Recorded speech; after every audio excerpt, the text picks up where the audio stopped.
that's why I feel like guilty for posting sometimes, because I'm like, I'm more than my body. Like, I'm not even happy with how I look. So, like, why am I posting about myself?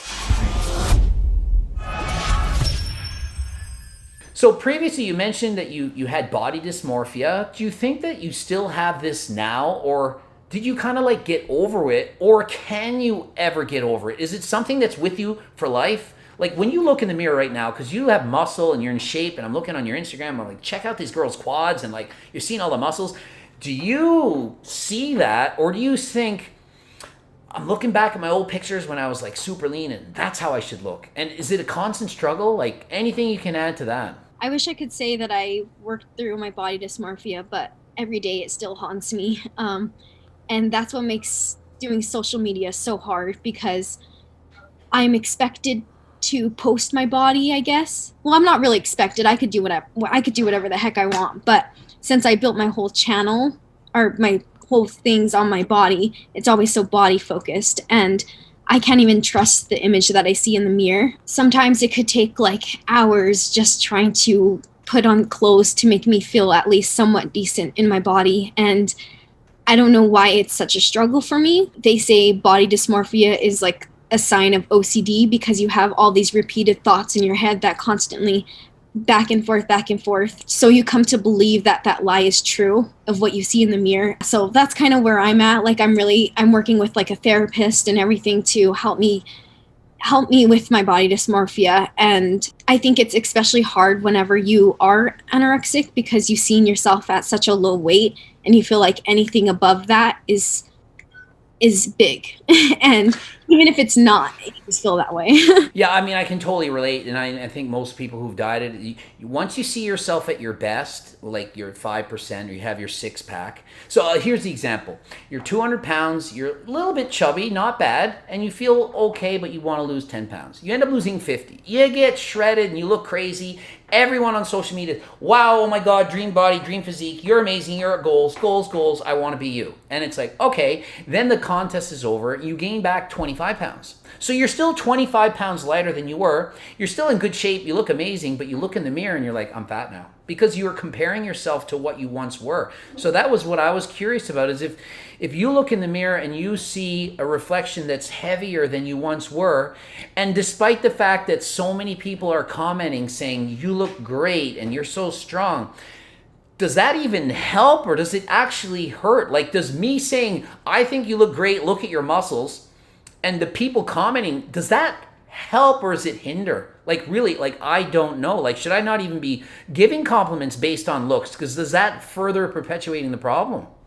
I think it's really difficult, because like firsthand that like posing and lighting and everything can make a world of a difference. So I definitely do think I look okay in like some like lighting, and that's like when I take a picture. So I don't really think that people actually see me for me. Even if they do and they see me in person and say like, "Oh, you look great." Like, nothing registers in my head. I feel I feel like some people, in my case me, we're fed negative thoughts in our head 24/7, and it's really hard to process any positive ones, and we don't know what to do with it. So we just revert back to our own old thoughts and be like, okay, this is the truth. I think people are just being nice. But um yeah, it's difficult, but it also makes me feel better, because I know that I can't trust myself. So hearing other people like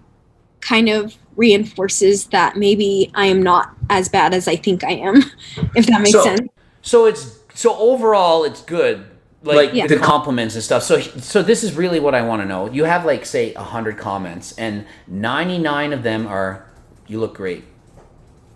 They're positive, and then one of them is not that. Are you focused on that one negative, and the other 99 don't really matter? And so any negativity, just that's what's reoccurring in your head, or are you able to overcome that and weed out the negative and focus on the positive?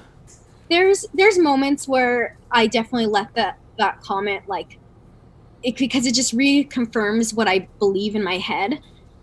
So I think that's why they'll stick with me the most. But I think overall, I'm like, okay, well, this is just social media. Like, people are gonna be how they are, and it's easy to just like get on with your day, because that person really doesn't know who you are and doesn't know like the things that you've gone through, and that makes me feel easier to just like push it aside. So for me, obviously you're still suffering from body dysmorphia to an extent, and I'm curious, like, if you, when you just close your eyes and you're alone at night and you're just thinking like, I want like this dream body, like if you just could be the perfect vision of yourself that you would want, like you could snap your fingers and wake up tomorrow and look like that, what would that be?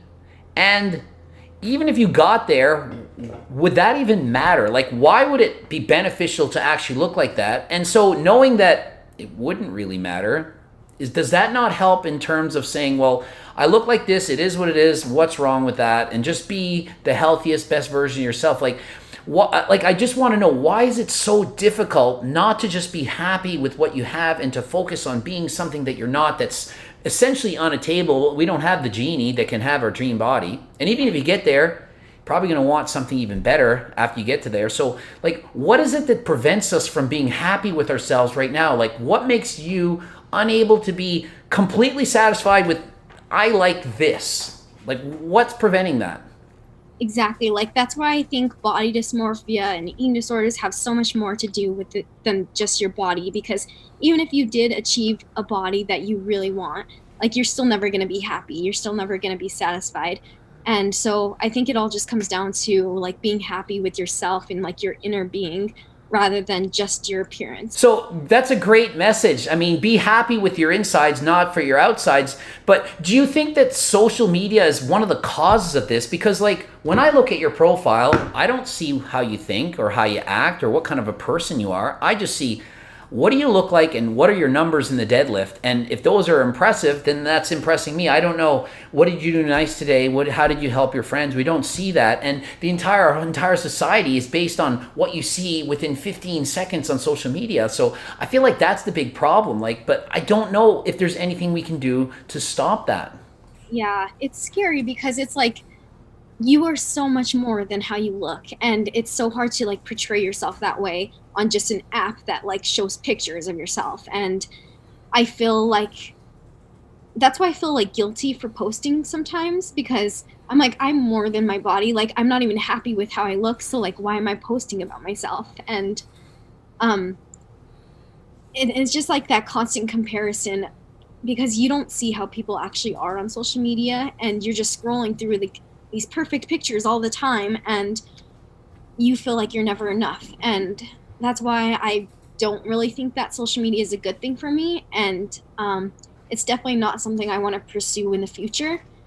Like I want to like go to culinary school and like be a professional cook or something, because I feel like that will definitely help my mental health a lot more.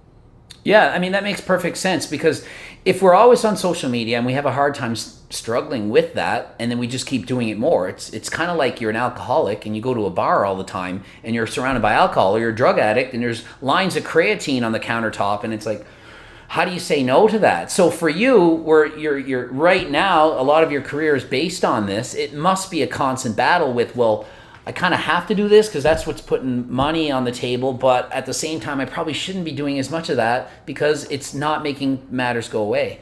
Hmm. Exactly.